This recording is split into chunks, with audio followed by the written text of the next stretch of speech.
What's up, guys? So with the story time that I made earlier this month, I thought this was a very good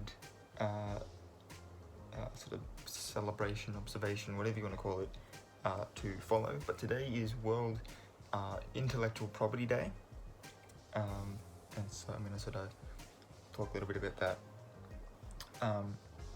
But first of all, we'll obviously discuss what intellectual property is, so we have an idea, and then going to go onto the actual website for WIPO, World Intellectual Property Organization, and then I'm going to finish off with looking at how it sort of affects the arts. So intellectual property, or IP, as I will from here after be referring to it as, is a category of property that includes intangible creations of human intellect. There are many types of intellectual property, and some countries recognize more of these than others do. The most well-known types are copyrights, patents, trademarks, and trade secrets. Early precursors of some types of intellectual property existed in societies such as ancient Rome, which I don't like because I don't like ancient Rome. But the modern concept of intellectual property developed in England in the 17th and 18th centuries. The term intellectual property began to be used in the 19th century, though it was not until the late 20th century that intellectual property became commonplace in the majority of the world's legal systems. Its main purpose, as a law of intellectual property law, is to encourage the creation of a wide variety of intellectual goods. To achieve this, the law gives people and businesses property rights to the information and intellectual goods that they create, usually for a limited period of time, and this gives economic incentive for their creation because it allows people to profit from the information and intellectual goods that they create. These economic incentives are expected to stimulate innovation and contribute to the technological progress of countries, which depends on the extent of protection granted to innovators. The intangible nature of intellectual property presents difficulties when compared with traditional property like lands or goods.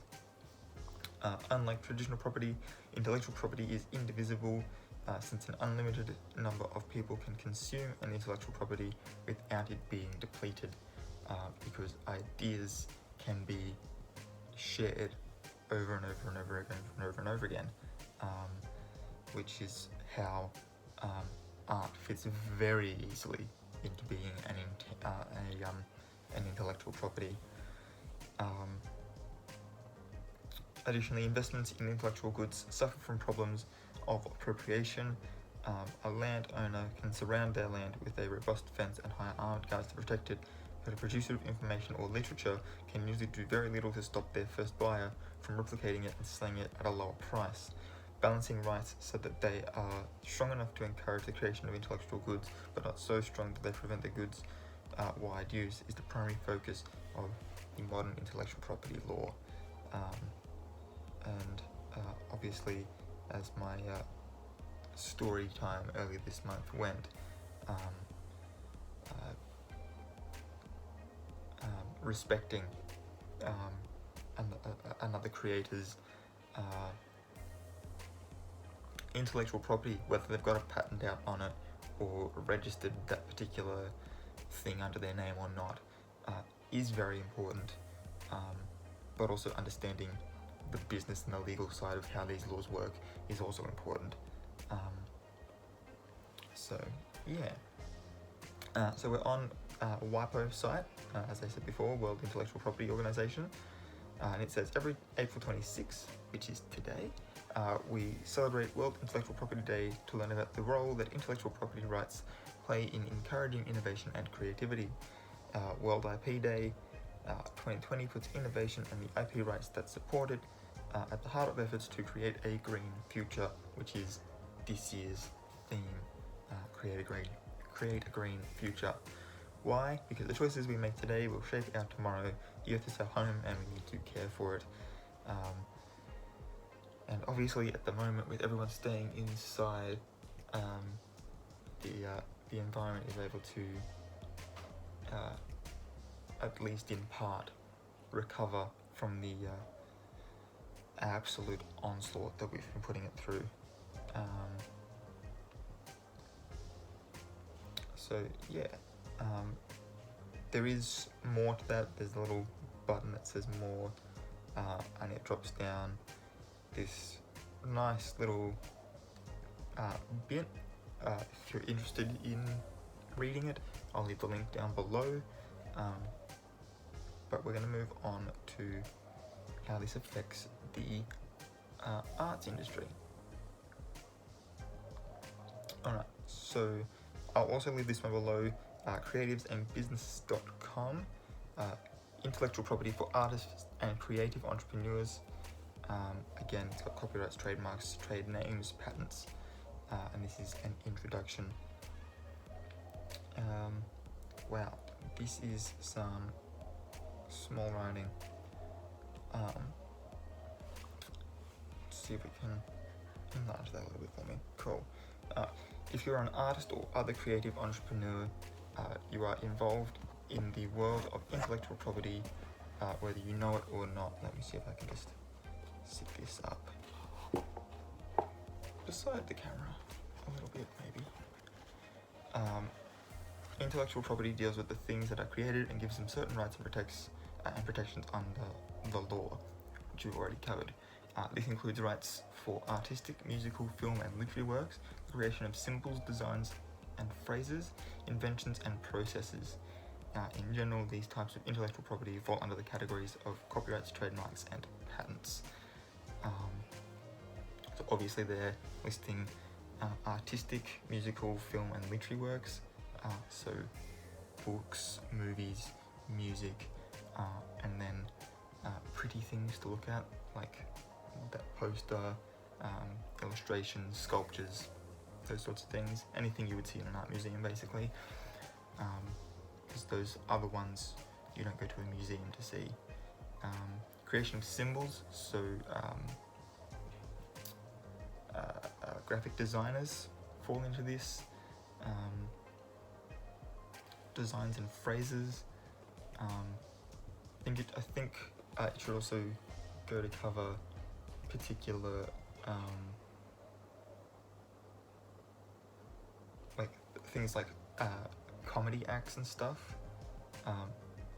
Like if a particular person has a particular joke that like is explicitly theirs, it's not like a why did the chicken cross the road kind of thing, but like they are actually involved in it.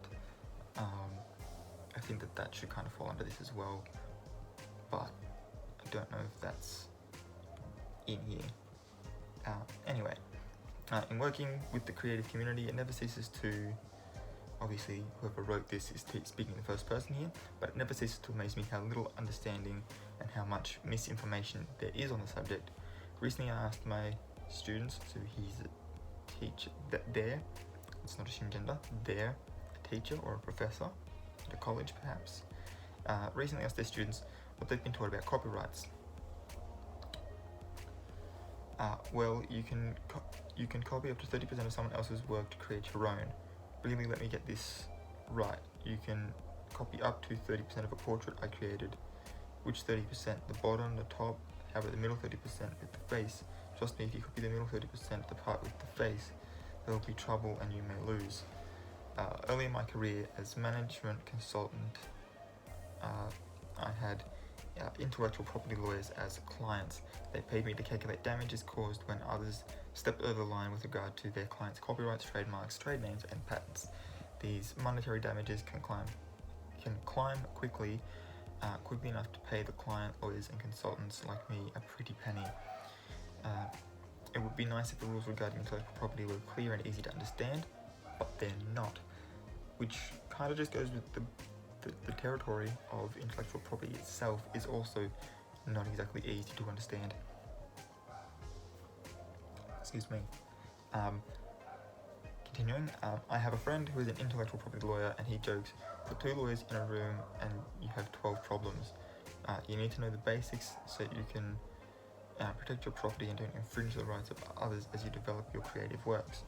In future articles, they will cover the basic concepts of copyrights, trademarks, trade names, a bit of patents, and the new Creative Commons. Again, you need to know the basics. You don't need to become a lawyer, but you may need to consult one if you're unsure. I'll be writing about the laws as they pertain to the United States. National laws obviously vary.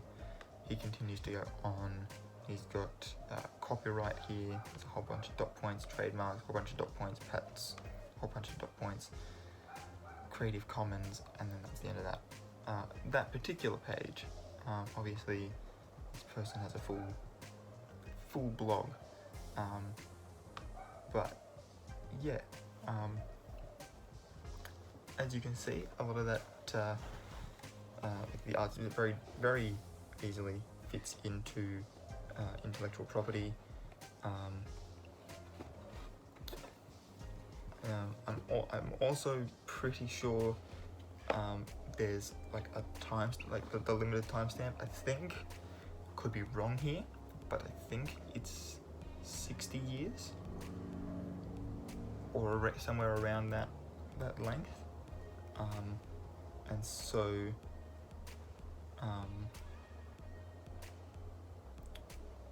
you can't, for instance, like in film, you can't reproduce something unless it was your intellectual property to begin with, until that thing becomes a public domain thing. So like the Grimm's fairy tales, Disney was able to make Snow White in like 1939, whenever that was. Pretty sure it was 39, because at the time the Grimm's fairy tales were a public domain, they're a public entity.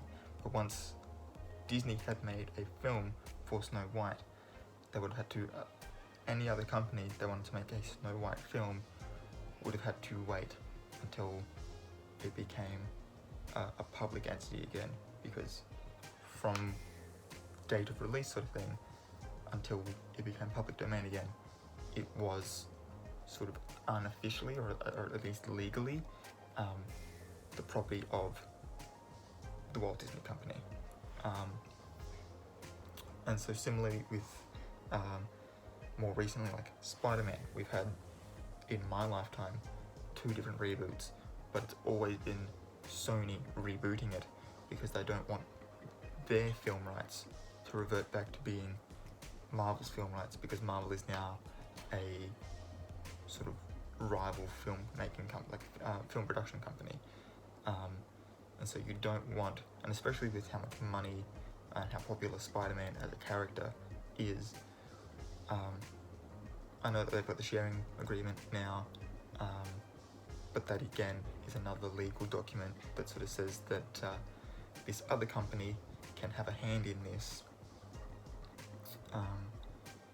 because obviously before Tobey Maguire films, it had been about 60 years since the character had been created in the comic books, and so he was then able to be adapted into film.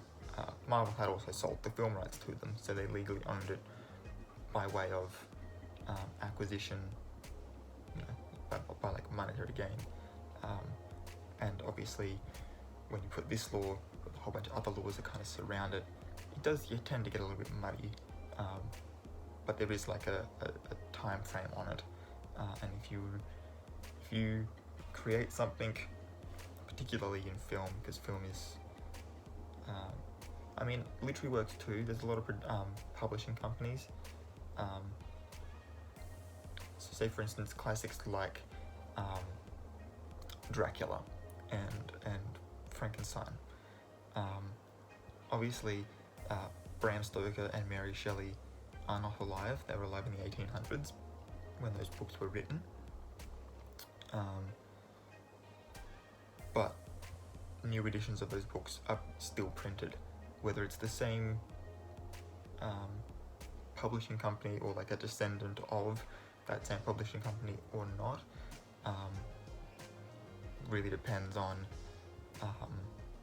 how often they're getting reprinted and whether or not one particular publishing company just does one reprint and then lets it become public domain again, or not. And you'll usually find those sorts of reprints are usually to go along with, particularly with like old things like those classic Gothic novels, any Shakespeare's plays, those sorts of things, the Grimm's fairy tales, as I mentioned before. The reprints from as like a book, as like a thing you can read, generally come as a tie-in to a film studio making a film based on that book, or that story, or the characters or whatever. So yeah, but yeah, obviously that ties into my story time. If you've watched it, this is gonna make sense. If you haven't, I would recommend going and watching it. I may leave it linked in the description below, I don't know yet, but it relates to my story in that obviously the script itself as a physical literary item belonged to someone else, but the way the laws work is that the film, which is a separate physical entity that I would have had creative control over, would have belonged to me, and therefore referring to the film, not the script, as mine, sat within intellectual property laws. It was just the muddiness of it, and how intellectual property is not a clear-cut thing. Obviously, that got misinterpreted as I was trying to claim that the script was my intellectual property, which it's not, it never was. But having produced that film, I am now able to reproduce that film should I choose, because the film is mine. If they wanted to take their script and rework it into something else, that's up to them. Obviously it would still be similar, but I am able to take the characters and how they're presented in my film and take that in a separate direction, sort of thing. And so from one idea you could potentially get two different end results. It's like the artistic exercise, which I'm sure you would have done in high school, where you or primary school or whatever, where you grab a pencil, you close your eyes, and you I mean, I think we did this in drama too. I think I did this in drama as well. But you get told to, like, you know, draw a line, draw a circle at the end of that line, inside the circle. I mean, eyes closed or not, you're not given lengths, you're not given proximities, and so from purely just draw a line, you draw a circle, you draw a face inside that circle. You might draw a really big circle and a really small face. You might draw a really small circle and fill it with the face. Your line might only be a centimeter long, it might be the entire length of the page. But from basic instructions, you can get a bunch of different things, and that's why intellectual property is a very confusing topic. But I hope that this video taught you something, at the very least. I just think it's a very interesting thing, and I think it's definitely something, particularly in my field, that I want to work in, and the field that I'm studying to go into as well, with photography, because photography, obviously, the photographer is, in a sense, an artist. They're just capturing the world as they see, and obviously if you look at that through an artist's point of view, you've got colouring and composition, lighting, and all these other things that other artists have to worry about. So photography is very much an art as well, not recreating someone else's work. is very important. So yeah, I hope this video taught you guys something. If it did, please give it a big thumbs up. Don't forget to hit the subscribe button and the notification bell as well if you haven't already. If you want to see more videos from me and be notified when I upload new ones. I will try to leave those links down below. And until next time, guys, keep your head screwed on.